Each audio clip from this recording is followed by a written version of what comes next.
შვეიცარიაში მოგზაურობა სხვა ქვეყნებთან შედარებით მიუწვდომელი მეგონა, მით უმეტეს შობის ჯადოსნურ პერიოდში.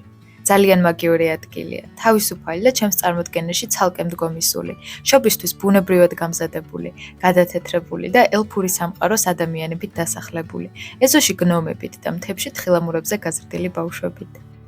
ზუსტად ასეთი იყო. მოგზაურობა ბაზელიდან დავიწყეთ, შემდეგ დედაქალაქში ბერნში გავჩერდით. აქედან კი ალპებში გავემართეთ და შობის ჯადოსნური პერიოდი თოლში ჩაფლულ სოფლებში გავატარეთ. თითოეულ ადგილს თავისი განსხვავებული და ფანტასტიკის ჟანრის შესაბამისი ხასიათი ჰქონდა.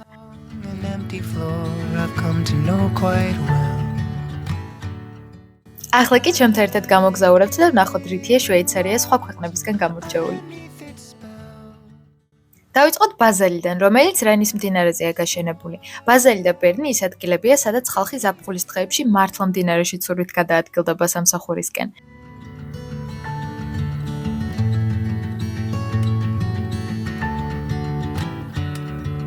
ჩემს ფონად ბევრ ქარხანას შეემჩნევდით და სხვათა შორის ბაზელი მსოფლიოში ერთ-ერთი ყველაზე მდიდარი და უსაფრთხო ქალაქია. სათაო ოფისი კი აქ ისეთ კომპანიებს აქვთ, როგორებიც არის მაგალითად დავიდოვი და როშა. აქ არის ევროპაში პირველი თანამედროვე ხელოვნების საჯარო მუზეუმი და ასევე უძველესი მუზეუმი, სადაც ინახება ხელოვნების პირველი კოლექცია, რომელიც საჯაროდ იყო ნაჩვენები 1661 წელს.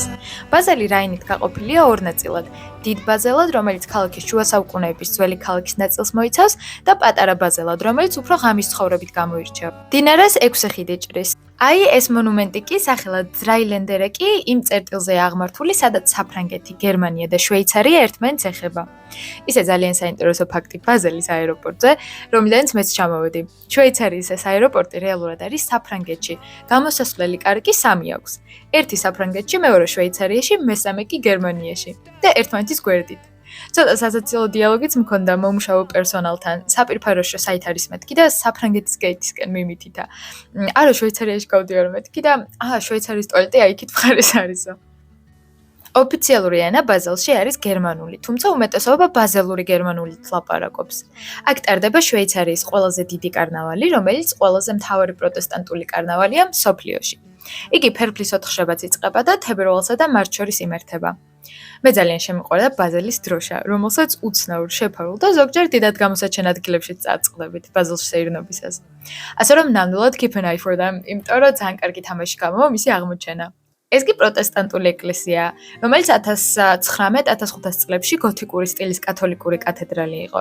მისი ტყუპი წითელი ქვის კოშკები ბაზელის ბევრი წერტილიდან არის შესამჩნევი. აქ 40-ზე მეტი მუზეუმია, თუმცა ტენგელის მუზეუმი ერთ-ერთი გამორჩეულია. იგი შვეიცარიელი სკულპტორია, რომელიც კინეტიკურ ხელოვნებას ქმნიდა, რაც თავისთავად დადაიზმს აგრძელებდა. მისი ნამუშევრები გიჟი მეცნიერის ლაბორატორიას მოგაგონებთ. და ძალიან მნიშვნელოვანი, ფედერერი ბაზელშია დაბადებული და ჩოგბურთის თამაშიც სწორედ აქ დაიწყო. და არ დაგავიწყდეთ იკითხოთ ბაზელის კარტა, როდესაც სასტუმროში დარჩებით. წესით იმის სანაცვლოდ, რომ ქალაქის ტაქსი ხდით, ტურისტებს დარჩენისას ეძლევათ 50%-იანი ფასდაკლება ტურებზე, ზოოპარკზე, მუზეუმებზე და ასე შემდეგ, რომელსაც ერთხელ გამოიყენებენ. საჯარო ტრანსპორტი და Wi-Fi კი უფასო იქნება.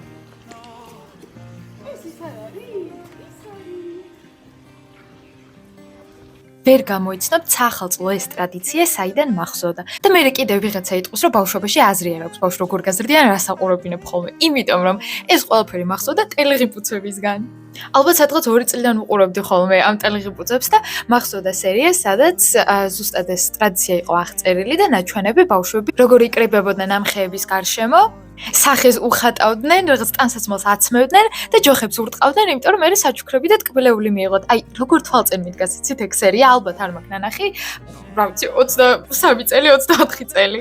ამ ტრადიციას ქვია ტიო დე ნადალი და აღინიშნება, ესე ვთქვათ, ესპანეთში და მგონი საფრანგეთის რაღაც ნაწილებშიც. და ასე ვიპოვე შობაზე შვეიცარიაში ეს ხები და ჩემი გონების რაღაცა მოგონება. ბაზელში დაპატიჟებულები ვიყავით შოვის საღამოზე, სადაც ბევრი შვეიცარიული კერძი გავსინჯეთ, მათ შორის კი ყველაზე პოპულარული ფონდუ. შვეიცარიული ბდნარი ყველის კერძი, რომელსაც სპეციალური ქოთნის ტიპის ჭურჭელში ამზადებენ. ყველას გვაქვს ჩვენი ტარიანი ჩანგალი, რითიც პურს ვაწევთ ამ ბდნარ ყველში და მივირთმევთ. შვეიცარიის ყველის კავშირმა გაზარდა მისი პოპულარობა 1930-იან წლებში. 1950-იან წლების შემდეგ კი ფონდუ სხვა კერძებშიც პოპულარული გახდა, მაგალითად შოკოლადის და ხორცის. ჩვენ ხორციც გავსინჯეთ და ყველაფერი უგემრიელესი იყო. თუმცა მე როგორც ყველის მოყვარული, ყველის ფონდზე გადავირია. იყო სახლში მომზადებული უგემრიელესი ტკბილეული და соусებიც. ბაზალიდან მატარებლით ჩავედით ბერნში. სადგურის გამოსასვლელში კი კლასიკური მუსიკა უკრავდა და ასე დავდგით ფეხი შვეიცარიის დედაქალაქში. შემდეგ ავტობუსი მოვძებნეთ და ჩვენი სასტუმროსკენ წავედით. სასტუმროში იყო self-check-in-ი, არავინ არ დაგხვდა, შეგვხვდა ან მოგვესალმა, ჩვენით დავარეგისტრირეთ ნომრის კარტა და ასე შევედით ოთახში. სამბრძოლველოში ისეთი გაფრთხილება დამხლა, საჭმლის გაკეთება აღარ მოგინდებოდა. ცეცხლის საწინააღმდეგო სიგნალიზაცია სენსიტიურ დონეზეა დაყენებული და ფრთხილად იყავით. თუ დილის 9-დან საღამოს 8-მდე ჩაირთვება 300 ფრანკს გადაიხდით და თუ 8-ის შემდეგ 1500-ო. ამიტომ ფრთხილად იყავით ხოლმე. ისე კი ძალიან სუფთა, ნათელი და კომფორტული ნომერი იყო. ზამთრის ბერნის წარმოდგენა მარტივად შეგიძლიათ თუ ფანტასტიკის ჟანრის წიგნები ან ვიდეო თამაშები გიყვართ. აი წარმოიდგინეთ ღამის სუსხში მიდიხარ შუა საუკუნეების სახლებით გარშემორტყმულ მოკირწყულ გზაზე. შორიდან კათედრალის ზარის ხმა ისმის. გარშემო ბურუსია და ლამპიონის მქრქალი ყვითელი შუქი ამ მისხლში შეფერილ ხუბლად იფანტება. გარშემო მხოლოდ 1-2 ადამიანი თუ მოძრაობს. ისიც შორს და სქელ მუქ მოსასხამში გახვეული. ისეთი შეგრძნება გაქვს, თითქოს თითოეული სახლის ფანჯრის მიღმა რაღაც ძალიან მნიშვნელოვანი ხდება. ცალკე სამყაროები იშლება იდუმალი პერსონაჟებით. სახლებს გზის ნაპირას სარდაფები აქვთ. აი ისეთი მიწის ქვეშ რომ გრძელი კიბით ჩადიხარ და არ იცი ბოლოში რა შეგხვდება.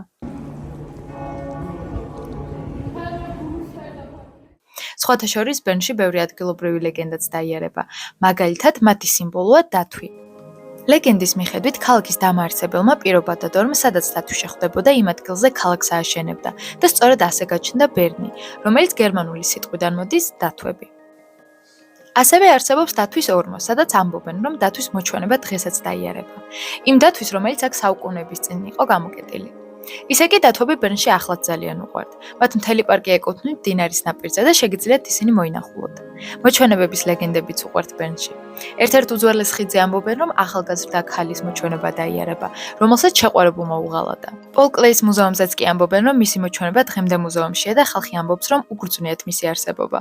გურტენის მთა, რომელიც ბერნს გადმოჰყურებს, ასევე მოჩვენების საცხოვრებელი ადგილი ყოფილა. ქალის, რომელიც ტყეში დაიკარგა. ასევე ლეგენდების მიხედვით, ალპების ნაწილებიც ავსე ყოფილა მცოცავების სულები. ამ ისტორიების გაცნობის შემდეგ მგონი ჩემი პირველი შთაბეჭდილება ბერნზე ძალიან სწორი ყოფილა. იგი ფანტასტიკის სამყაროს რეალური ნაწილია. მისტიკურ ხასიათს ერგება ბერნის მთავარი ღირსშესანიშნაობა ასტროლოგიური საათი, ცით გლოგეს კოშკი. ყოველ სრულ საათზე შეგიძლიათ მექანიკური თოჯინების წარმოდგენა ნახოთ. ის ეს მხოლოდ სანახაობა არ არის, ეს საათი ევროპაში ერთ-ერთი უძველესი მომუშავე საათის კოშკია. თუმცა თვითონ წარმოდგენა არც ისე შთამბეჭდავი იყო.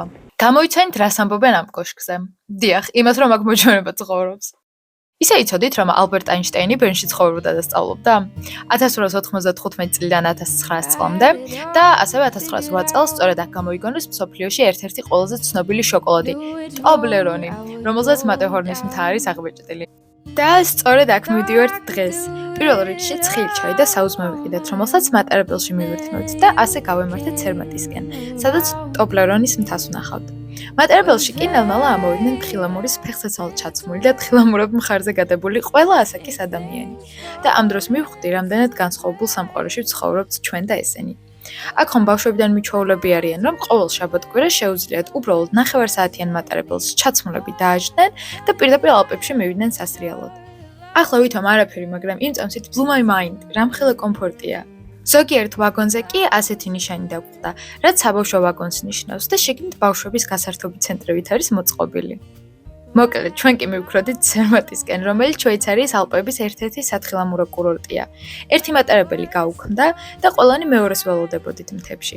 ამიტომ ცოტა ხანს გავიყინა ერთ ადგილზე დგომით, მაგრამ სამაგიეროდ გარიჟრაჟი ალპების თვალიერებით დავიწყე. მატეჰორნი ალბათ ერთ-ერთი ყველაზე ცნობილი მთა ალპებში, რადგან ტობლერონს ყველანი ამ მთის ფორმით ვცნობთ. იგი იტალიის საზღვართანაა და შეგიძლიათ შვეიცარიიდან იტალიაში თხილამურებით სრიალით მიხვიდეთ. ისე დამაინტერესა ალპებზეც თუ ჰქონდათ საინტერესო ისტორიები, იმის გარდა რომ მოჩვენებები ცხოვრობენ. და თურმე ალპების რეგიონის ფოლკლორში არსებობს არსება, ტაცელვურმი, ხვლიკის მსგავსი, რომელსაც კატის სახე და გველის ტანი აქვს და ზოგჯერ 4 მოკლე ფეხი. ამბობენ, რომ იგი შხამიანია, ან რომ შხამიანი სუნთქვა აქვს და გველის ხმებს გამოსცემს. დრაკონებზეც არსებობს ისტორიები.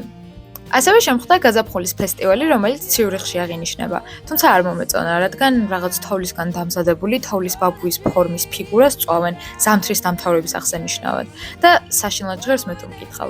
ადრე კი მიჩნეული იყო, რომ ეს ფიგურა ინიღბებოდა და ბავშვებს აშენებდა კარნავალის სეზონზე. მოკლედ, ისევ ჩვენს ალპებს და ცერმას დაუბრუნდეთ, სადაც მყინვარებით, თოვლით, საოცარი ხედებით და შვეიცარიის სულით სავსე დღე გავატარეთ. ასეთი სოფლები, სათხილამურო კურორტები მხოლოდ ზღაპრებში თუ ოცნებებში წარმომედგინა. ასე რომ, უფრო დეტალურად თუ დაგაინტერესებთ ალპების რამდენიმე ლოკაცია, ჩემ შემდეგ ვიდეოებს უყურეთ. წეს ძალიან მოგეწონებათ. ახლა კი გემშვიდობებით და როგორც ყოველთვის, გახსოვდეთ, რომ ოცნებები ხდება.